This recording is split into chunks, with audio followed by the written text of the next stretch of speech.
Hello everyone, this is Vandana and welcome to CTET Adda. Start करेंगे आज का सेशन जिसमें हम पढ़ने वाले हैं fibre and fabric and polymers के बारे में। पॉलीमर्स के बारे में हमने थोड़ा सा डेफिनेशन देखा था, उसका डेफिनेशन कुछ ज्यादा नहीं है, बहुत ही छोटा सा डेफिनेशन है और उसके कुछ एग्जांपल्स देखेंगे। और हमने पढ़ा था कि जो रेशे होते हैं, फाइबर होते हैं, वो 2 टाइप के होते हैं, एक होता है सिंथेटिक, एक होता है नेचुरल। तो नेचुरल के बारे में हमने पढ़ रखा है, जिसमें कि हमें सिल्क भी पढ़ना है, यानी कि रेशम के बारे में पढ़ना है। उसको डिस्कस करने के बाद हम पढ़ेंगे कि जो सिंथेटिक फाइबर होते हैं, कृत्रिम रूप से बनाए जाते हैं, वो क्या-क्या होते हैं और उनका काम क्या होता है। ठीक है, तो स्टार्ट कर लेते हैं। जो लोग चैनल पे नए हैं, चैनल को सब्सक्राइब करके बेल आइकन को हिट कर दीजिएगा ताकि नोटिफिकेशन मिलता रहे। हमारे चैनल पे फिजिक्स, केमिस्ट्री, बायोलॉजी की कंप्लीट थ्योरी मिलेगी, प्रीवियस ईयर पेपर, और साथ में हम इन सबको कंप्लीट करने के बाद मॉक टेस्ट डिस्कस करने वाले हैं। तो फटाफट से चैनल को सब्सक्राइब कर लीजिए वो लोग जो लोग सीटेट पेपर 2 की तैयारी कर रहे हैं, साइंस मैथ उनका सब्जेक्ट है। तो चलिए स्टार्ट कर लेते हैं। हमारा पहला चीज हम पढ़ने वाले हैं। तो पहला हमने फाइबर देखा था। फाइबर यानी कि जो रेशे होते हैं, रेशे जो होते हैं वो 2 टाइप के होते हैं। एक होता है नेचुरल, ठीक है, थोड़ा सा इसको रिमाइंड कर लेते हैं, और दूसरा होता है सिंथेटिक। ठीक है, सिंथेटिक यानी कि जो कृत्रिम रूप से बनाया जाता है, कृत्रिम रूप से बनाया जाता है। और एक होता है प्राकृतिक।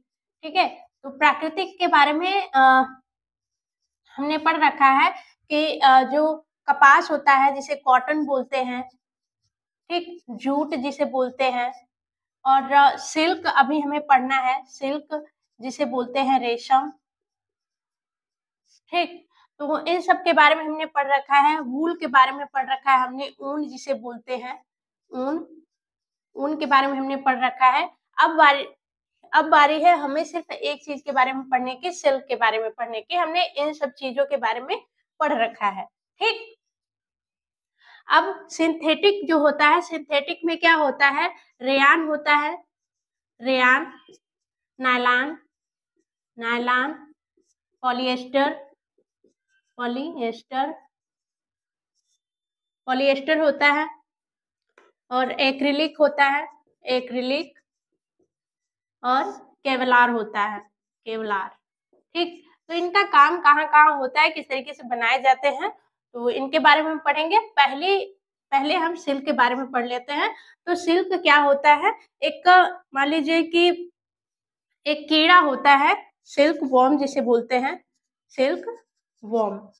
ठीक, सिल्क वॉर्म क्या होता है, इसका एक प्रोसेस हम ये सिल्क जो होता है, रेशम जो होता है, बहुत महंगा होता है क्योंकि इसका प्रोसेस बहुत ही लंबा होता है, और इसको रेशम प्राप्त करने के लिए बहुत ज्यादा मात्रा में शहतूत के पेड़ लगाने होते हैं। क्योंकि जो सिल्क वॉर्म होता है, जो रेशम का जो कीड़ा होता है, वो उसका जो लार्वा फॉर्म होता है वो शहतूत के पत्तों को खा करके बड़ा होता है। ठीक, तो इसीलिए बहुत बड़ी मात्रा में पौधे लगाने होंगे शहतूत के, ताकि वो ग्रो कर पाए। ठीक, तो एक सिल्क वॉर्म जो होता है, तो वो लार्वा फॉर्म में होता है।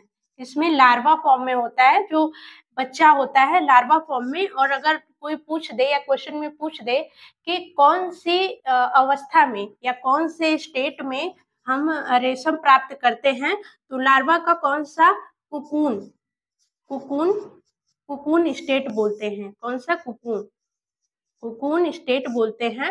और अगर इसका साइकिल देखें हम, और लाइफ साइकिल, लाइफ साइकिल, ठीक है, इसका जीवन चक्र कैसे चलता है, तो लाइफ साइकिल में हम पहले देखेंगे कि एग जो होता है, उसका जो सिल्क वर्म का एग होता है, वो हैचिंग के द्वारा, ठीक है, हैचिंग के द्वारा क्या होता है, टूटता है, और क्या बन जाता है, हैचिंग के द्वारा लार्वा बनता है, लार्वा बनता है। और लार्वा से क्या बनता है, कैटरपिलर बनता है, कैटरपिलर, कैटरपिलर से वो जब लार्वा एकदम छोटा फॉर्म होता है, फिर कैटरपिलर जब बनता है तो वो जैसे पत्तियां जो होती हैं, लीफ जो होती है, उनको खाना स्टार्ट करेगा। ठीक, कैटरपिलर फॉर्म में हो जाएगा। और जैसे ही कैटरपिलर फॉर्म में आएगा, खाने के बाद यहाँ से क्या करेगा, यहाँ से रेशम, रेशम, बहुत सारे रेशम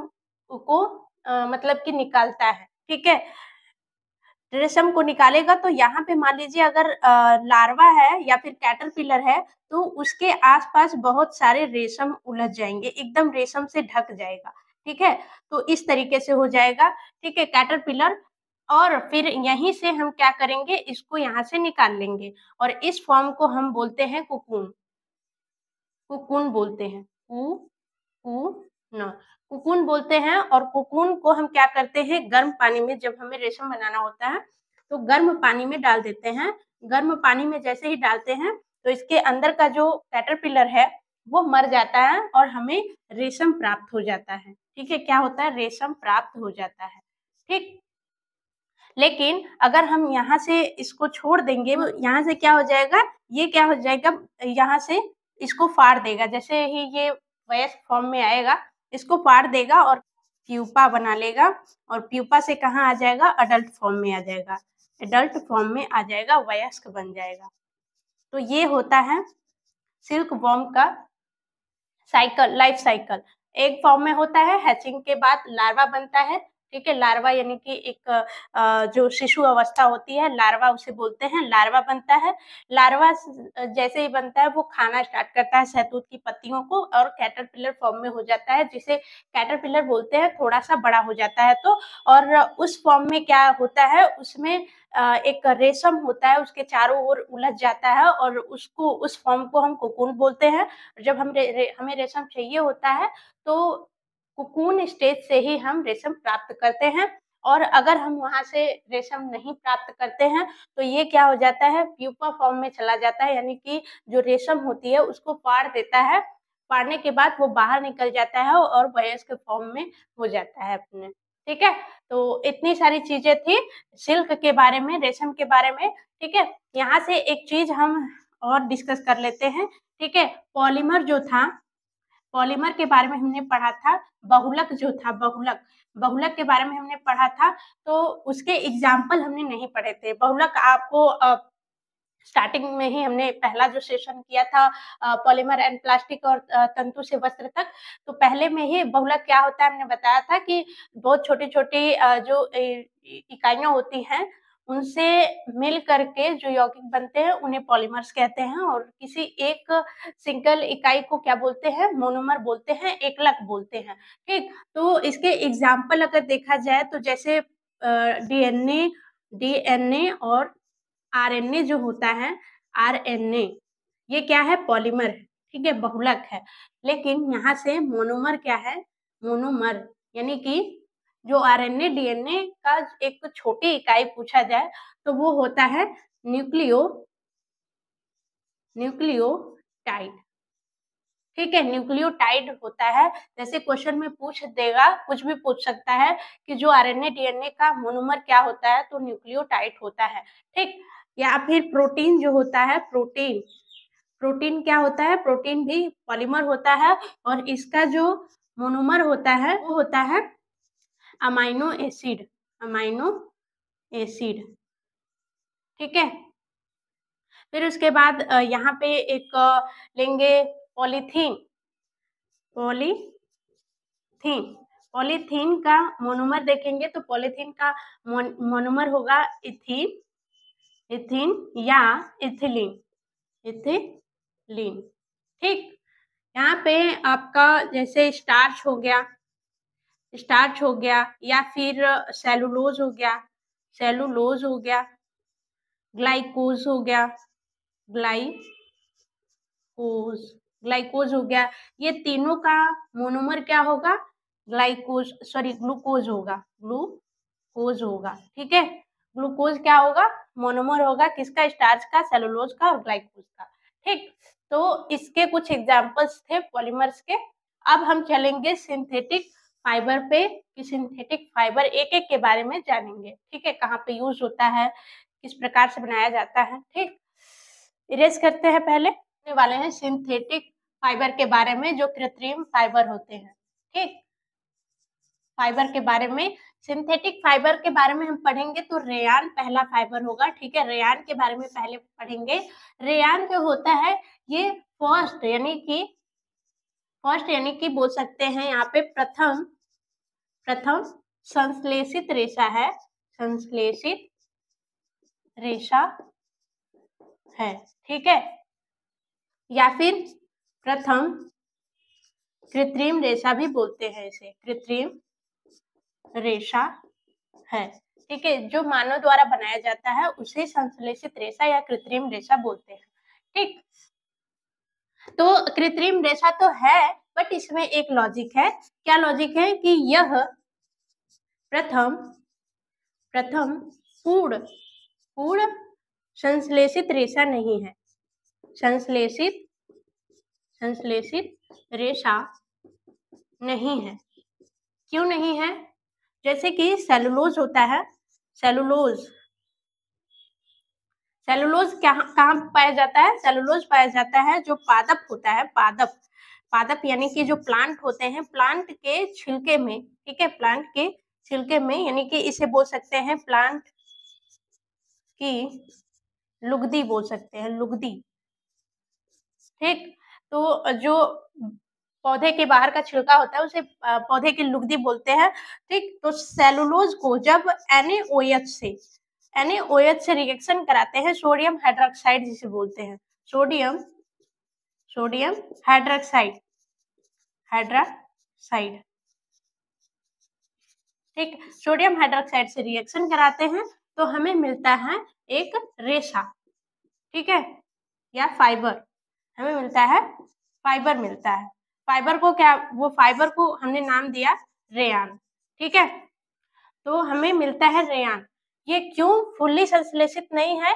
क्योंकि हम नेचुरल चीज का यूज करके बना रहे हैं। किस चीज का? नेचुरल चीज का यूज करके बना रहे हैं। ये पूर्ण रूप से कृत्रिम नहीं है। क्यों? क्योंकि हम नेचुरल चीज यानी कि सेलुलोज कहाँ से मिलता है? प्लांट से मिलता है, और प्लांट क्या है? नेचर का पार्ट है, ठीक। तो इसीलिए क्वेश्चन में पूछ देता है कि कौन सा ऐसा फाइबर है, कौन सा रेशा है जो कि प्राकृतिक भी है और संश्लेषित भी है, तो हम बोलेंगे रेयान, क्योंकि रेयान प्राकृतिक चीजों का यूज करके सिंथेटिक फाइबर बनता है, ठीक है। तो इतनी बात हमें याद रखनी है। अब आ जाते हैं नायलॉन पे, ठीक है। नायलॉन क्या होता है? दूसरा है नायलॉन। नायलॉन क्या होता है? तो नायलॉन जो रेशा है, ये एक नेम से, दो कंट्री का नेम से मिलकर के बना है। नेम कौन सा है? न्यूयॉर्क प्लस लंदन, ठीक।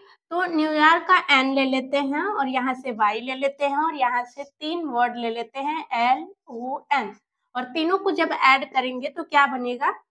नायलॉन, ठीक है। इन दोनों कंट्री का यूज करके हमने एक नाम बनाया, वो है नायलॉन, ठीक है।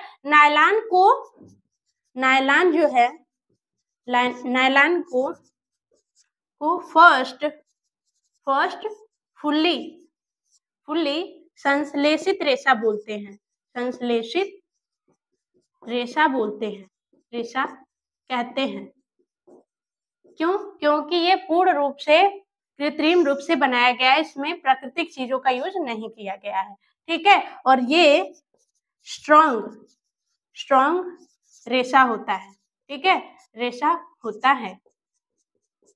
ये सबसे मजबूत रेशा होता है। जैसे हम एग्जाम्पल के तौर पे देखें, यहाँ पे स्टील रेशा है, ठीक है। स्टील हमने ले लिया, स्टील का क्या ले लिया? एक तागा ले लिया, और यहाँ से नायलॉन का तागा ले लिया, तो नायलॉन सबसे मजबूत रहेगा, स्टील से मजबूत रहेगा, ठीक। तो इसीलिए इसे स्ट्रॉन्ग रेशा बोला जाता है, ठीक। अब आ जाते हैं पॉलिएस्टर के बारे में पढ़ते हैं। पॉलिएस्टर का यूज कहाँ पे होता है?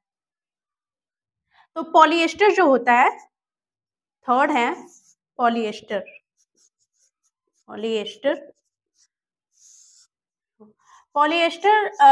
जो होता है, ये लोकप्रिय, जैसे टेरिलिन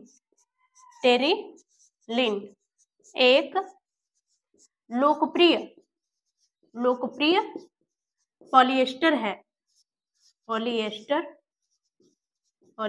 है, ठीक है।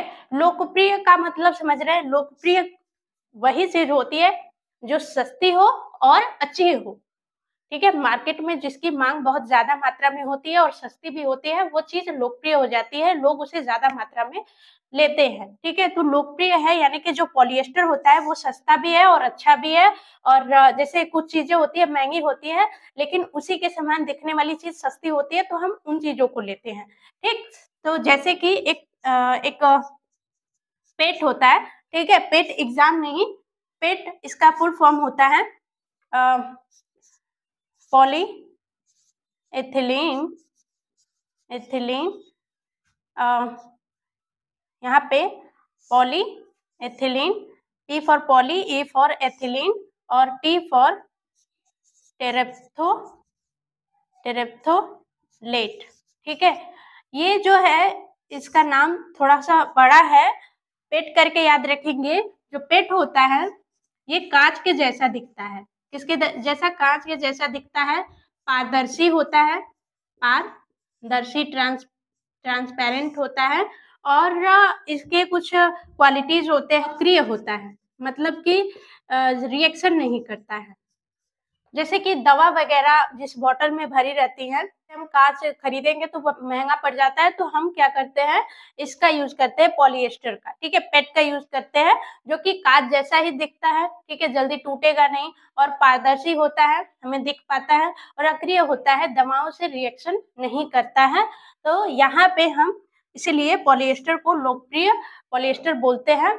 और इसमें एक चीज हम पढ़ेंगे जो नायलॉन है, नायलॉन का यूज कहाँ पे करते हैं? तो नायलॉन का यूज हम करते हैं, जैसे टूथब्रश हो गया, टूथब्रश में, ठीक है, टूथब्रश में जो आपको रेशा होता है वो नायलॉन ही होता है, जो कि बहुत ही मजबूत होता है। ठीक, और पैराशूट वगैरह होता है तो उसमें कपड़े के जगह पे हम नायलॉन का ही यूज करते हैं, ताकि वो जल्दी खराब ना हो। ठीक है, कम होता है, कम भार होता है। ठीक है, तो इसीलिए बोलते हैं, और ये सस्ता भी होता है, सस्ता भी होता है, तो इसलिए बोलते हैं कि ये लोकप्रिय है।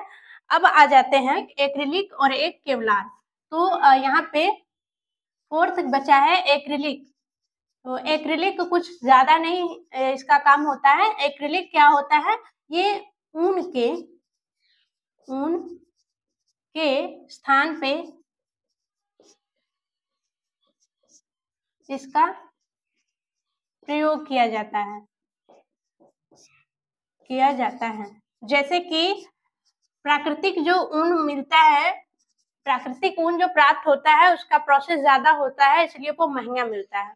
तो हम क्या करते हैं, उसके जगह पे हम एक्रिलिक का यूज करके ऊन बनाते हैं, जो कि मार्केट में सस्ते दामों पे बिकता है इन कंपेरिजन टू नेचुरल वूल। यानी कि जो प्राकृतिक ऊन होते हैं वो महंगे होते हैं, इसलिए हम सस्ते सिंथेटिक रूप से ऊन बनाते हैं, जिसे एक्रिलिक बोलते हैं। और मार्केट में वो आता है, कंबल वगैरह बनते हैं, और जो ऊन मार्केट में आते हैं ये एक्रिलिक ही होते हैं, जो कि हम ऊन के जगह पे इसका जो कृत्रिम ऊन होता है, कृत्रिम रूप से बनाया गया है, उसका यूज करते हैं।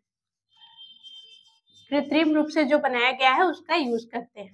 ठीक है, इस ऊन का यूज करते हैं। ठीक, और फिफ्थ है केवलार। तो केवलार का यूज करते हैं, बुलेट प्रूफ जैकेट बनाने में जैसे कि आर्मी वगैरह में जो आर्मी के लोग होते हैं उनका जो जैकेट होता है स्पेशल तरीके से बनाया जाता है, जो कि बुलेट प्रूफ होता है, जो जिसपे बुलेट लगती है तो वो वर्क नहीं करता है। ठीक है, हमारी सेफ्टी के लिए होता है, उनकी सेफ्टी के लिए होता है। तो बुलेट प्रूफ जैकेट बनाने के लिए हम केवलार का यूज करते हैं। ठीक है, सिर्फ इतनी सारी चीजें याद रखनी होगी। ठीक, अब नेक्स्ट सेशन में हम प्लास्टिक के बारे में पढ़ेंगे। तो आई होप चीजें समझ में आई होंगी, पढ़ते रहिए। और अगर चैनल पे नए हैं तो चैनल को सब्सक्राइब जरूर करिए और बेल आइकन को प्रेस तो करिए ही करिए, क्योंकि नोटिफिकेशन टाइम पे पहुंचे। ये क्लासेस डेली शाम 4 बजे आपको मिल जाएंगी। फिजिक्स, केमिस्ट्री, बायोलॉजी की कंप्लीट थ्योरी मिलेगी हमारे चैनल पे। और 6 to 8 के एनसीईआरटी पे बेस्ड, जो लोग सीटेट पेपर 2 की तैयारी कर रहे हैं, साइंस मैथ उनका सब्जेक्ट है, तो इस चैनल को सब्सक्राइब जरूर करिए। यूट्यूब पे फ्री ऑफ कॉस्ट आपको कंप्लीट थ्योरी मिलेगी। बाय बाय, टेक केयर, पढ़ते रहिए एंड ऑल द बेस्ट।